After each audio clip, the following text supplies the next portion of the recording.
Students, कार्बनेट्स compound में हमने start कर रखा है chemical properties of carbon compounds, जिसमें हम पहली केमिकल प्रॉपर्टी कंबशन डिस्कस कर चुके हैं। अगर किसी स्टूडेंट ने वो वीडियो नहीं देखी है तो आपको एंड स्क्रीन पर उसकी लिंक जो है वो मिल जाएगी। आज का जो हमारा हम सेकेंड केमिकल प्रॉपर्टी डिस्कस करने जा रहे हैं और सेकेंड केमिकल प्रॉपर्टी है हमारे पास ऑक्सीडेशन।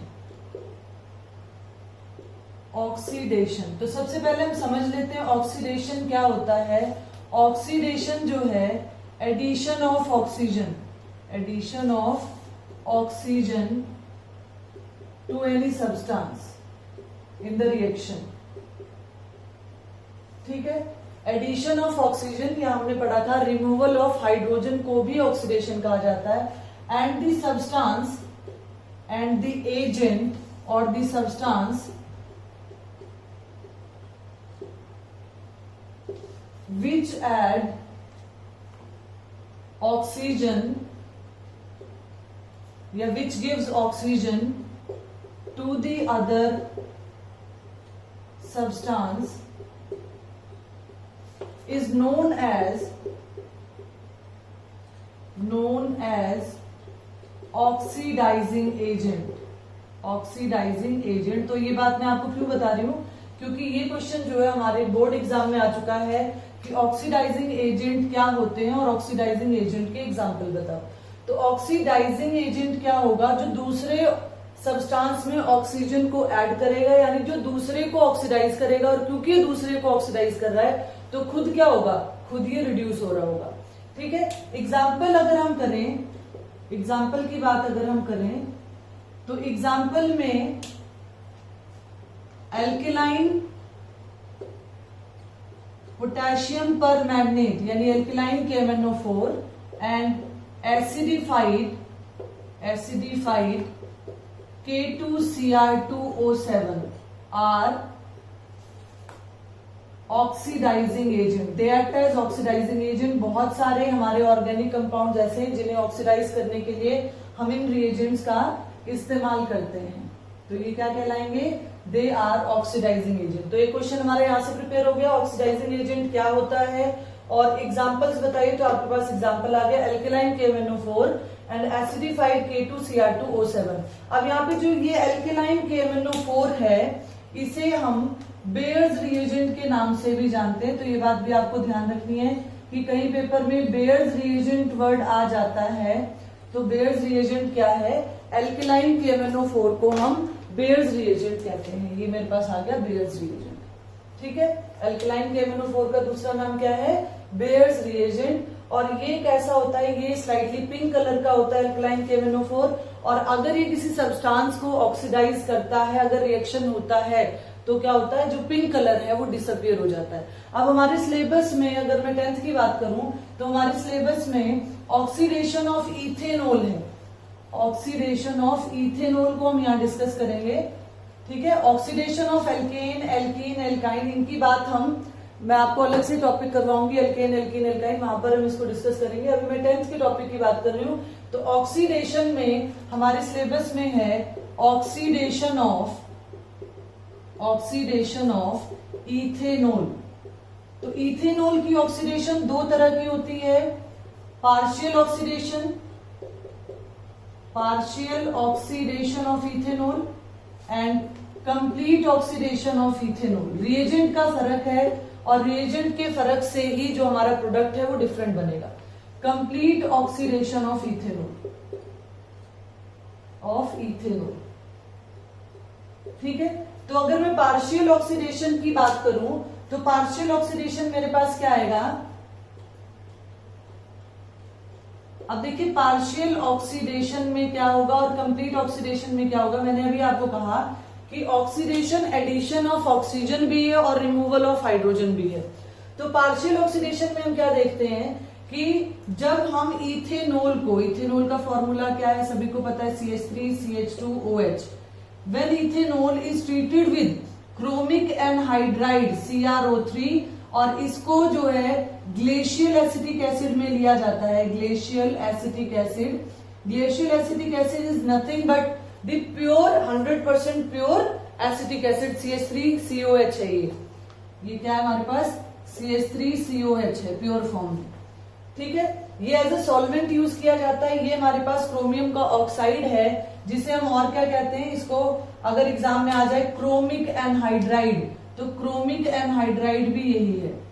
क्रोमिक एनहाइड्राइड वर्ड आ जाए तब भी आपको ये लिखना है, ये रिएक्शन होगा।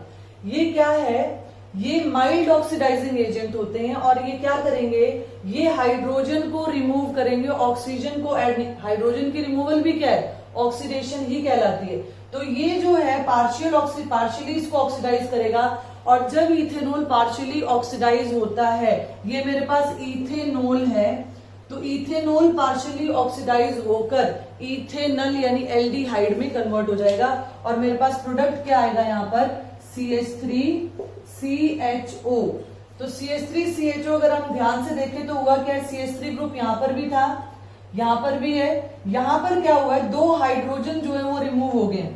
तो ये 2 हाइड्रोजन, रिमूवल ऑफ हाइड्रोजन भी क्या कहलाती है, ऑक्सीडेशन कहलाती है। तो क्योंकि chromic anhydride in the presence of acetic acid, जो ग्लेशियर एसिटिक एसिड हमने लिया है, ये पार्शियली ऑक्सीडाइज करता है किसे, इथेनॉल को, और ये कन्वर्ट हो जाता है किसमें, इथेनल में। यानी अगर मेरे पास आ जाए कि अल्कोहल को मुझे एल्डिहाइड में कन्वर्ट करना है, तो क्रोमिक एनहाइड्राइड का इस्तेमाल करके मैं ये पार्शियल ऑक्सीडेशन कर सकती हूँ, ठीक है। तो पार्शियल ऑक्सीडेशन में हमने क्या किया, इथेनॉल को इथेनॉल में कन्वर्ट कर दिया। रिएजेंट आपको ध्यान रखना है, क्योंकि कई बार कंप्लीट द रिएक्शन में भी आ जाता है कि आपको इतना पोर्शन दे दिया गया और आपसे प्रोडक्ट पूछा जाता है। अच्छा, एक स्टूडेंट की रिक्वेस्ट थी कि मैम जब आप टॉपिक को कंप्लीट कर लेते हैं तो एक बार साइड हो जाया करो, ताकि हम उसका स्क्रीनशॉट ले लें या जो भी वो मैनेज करना चाहते हो। तो ये बेटा, ये पार्शियल ऑक्सीडेशन आ गई, अब आप इसका स्क्रीनशॉट ले सकते हो, पूरा बोर्ड आपको दिखाई दे रहा है, ठीक है। फिर मैं स्टार्ट करती हूँ कंप्लीट ऑक्सीडेशन ऑफ इथेनॉल, ठीक है। तो कंप्लीट ऑक्सीडेशन ऑफ इथेनॉल हो गया होगा, ये कंप्लीट ऑक्सीडेशन ऑफ इथेनॉल की अगर हम बात कर रहे हैं, तो कंप्लीट ऑक्सीडेशन के लिए जो रिएजेंट्स यूज किए जाते हैं वो बेयर्स रिएजेंट है। पोटेशियम डाइक्रोमेट का भी इस्तेमाल हम करते हैं। तो सेकेंड जो ऑक्सीडेशन कर रहे हैं हम, वो कौन सी है, कंप्लीट ऑक्सीडेशन है। Complete oxidation of ethanol. और इंपॉर्टेंट टॉपिक है ये, इथेनॉल की ऑक्सीडेशन जो है वो पूछी जाती है, या इस तरीके से आता है कि what happens when ethanol is treated with KMnO4 और K2Cr2O7।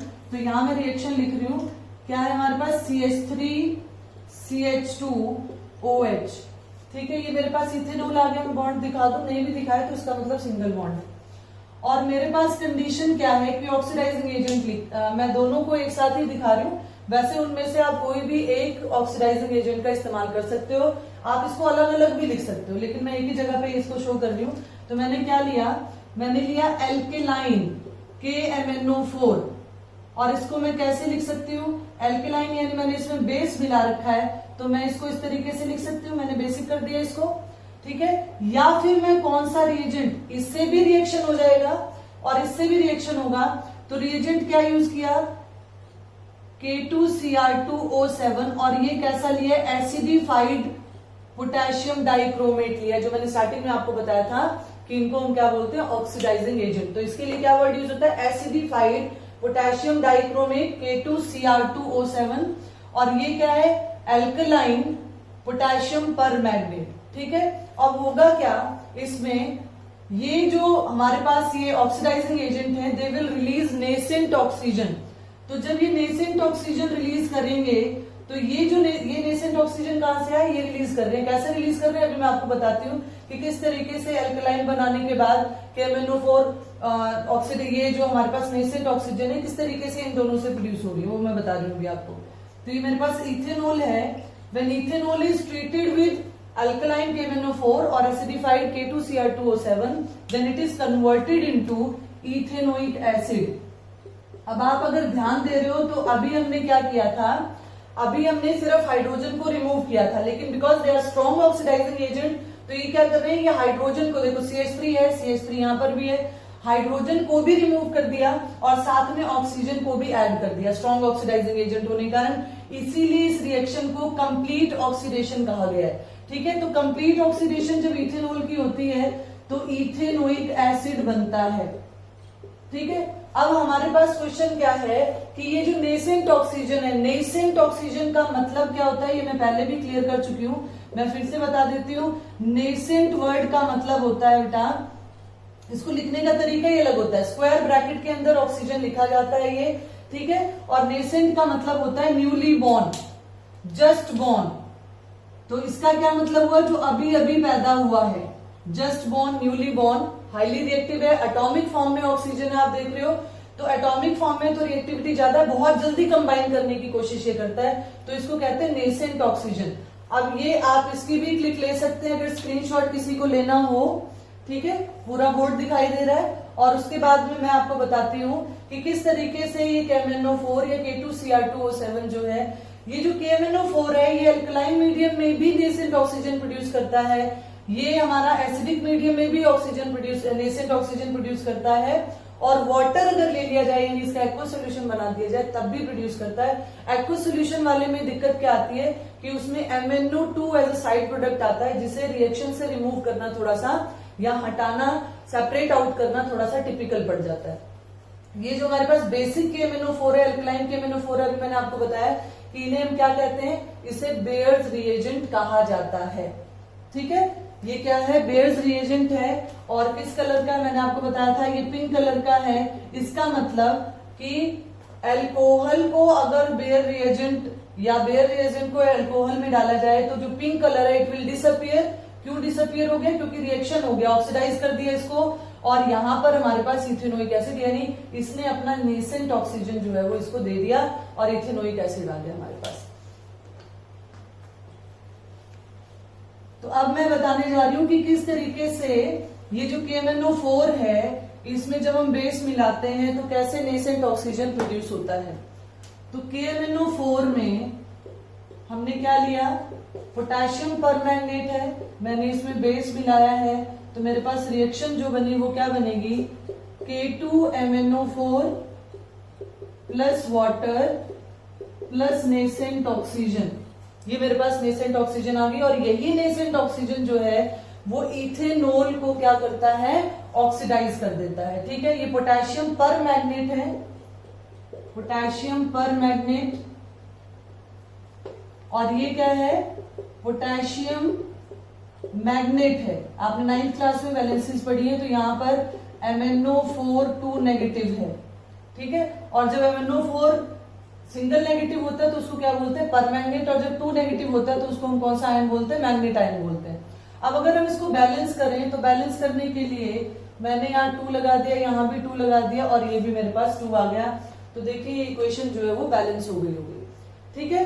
तो ये मेरे पास आ गया, यहां से मुझे नेसेंट ऑक्सीजन मिला, and this nascent oxygen will oxidise the ethanol.